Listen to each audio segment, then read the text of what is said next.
the online classes of biology.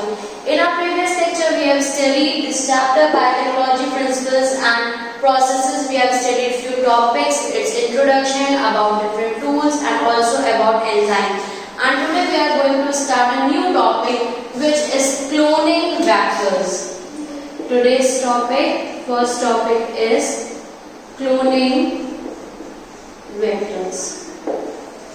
So, what are the cloning vectors? Cloning vectors are the vehicle DNA. This is the second tool, and this is also the very important one, because the vectors are DNA molecules. That DNA molecules that can carry foreign DNA segment and replicate inside the host. For replicating inside the host cell, there should be a medium required, and that medium is transformed from one place to another with the help of cloning vectors. And these vectors may be of any kind. These vectors may be plasmid, these vectors may be bacteriophages, plasmids, fragments, artificial chromosome, vectors, and so on. Anything like this can be the vector or the cloning vectors for the transformation of things from host to host. And then there came some characteristics of cloning vector. What are the characteristics required for these cloning vectors? What should be the characters which are important for the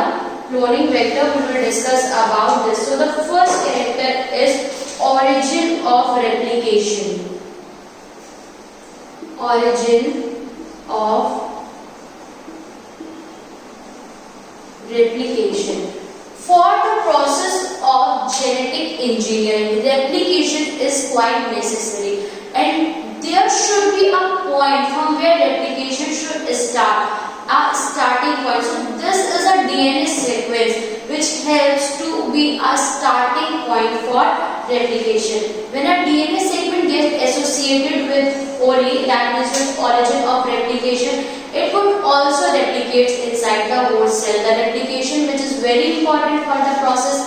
So this replication takes place, and this sequence is responsible for controlling the copy numbers of the cell. So the first important characteristic is origin of replication. The starting point should be provided to the DNA so that it can be replicated easily inside the living host cell. And now the second character is selectable markers.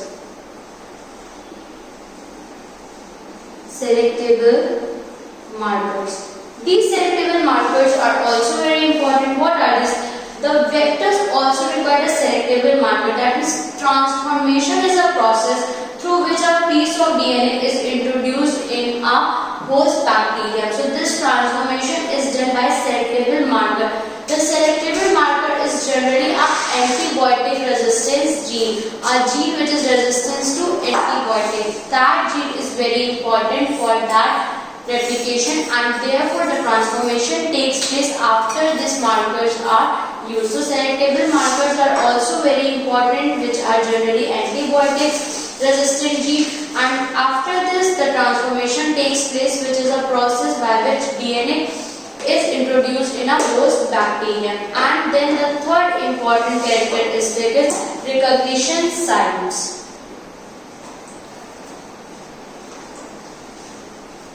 Recognition sites. This is the third and the last characteristic for the cloning vectors. The vector must also have one unique recognition site from where the restriction endonucleases, which we discussed earlier, that nucleases takes their position here and they can do their work in this recognition site.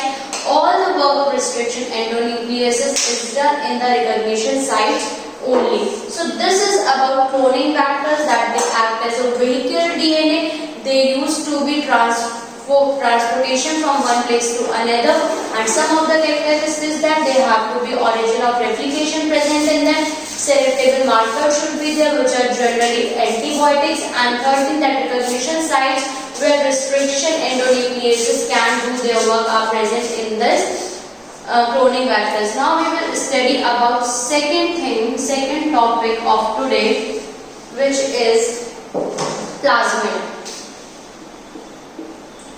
The second topic of today, which is plasmid. Today we will discuss about its introduction only.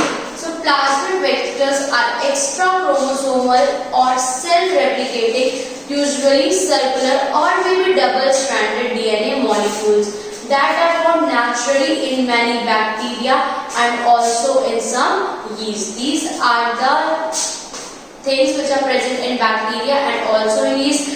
They are naturally present and they are extra chromosomal, self-replicating, circular or maybe linear. And the plasmids were discovered by William Hay and Joshua Lederberg. This is the most important thing,